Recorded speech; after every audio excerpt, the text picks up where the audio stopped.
Достор, мага Айылбанкта ушундай фирменный бокс келди. Бул фирменный бокстун ичинде эмнелер бар экен, азыр сиздер менен чогуу көрөлү. Unpacking. Вау! Силер көрүп аткан айнек эмес, бул кадимки эле шоколад.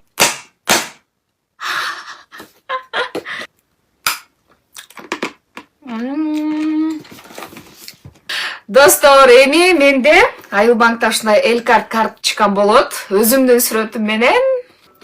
Жана Айылбанктан ушундай стикер дайыма жаныңызга алып жүрүүгө ыңгайлуу. Эң негизгиси телефондун артына салсаңыз өтө ыңгайлуу болот. Ал эми бул шакек жөн шакек эмес. Бул ошол карточканын кызматын аткарат. То есть карточкаңызды үйгө унутуп каласызбы же болбосо телефонуңуз өчүп калган болсо, бул шакек менен любой жакта оплата төлөп жүрө бересиз. Прикиньте.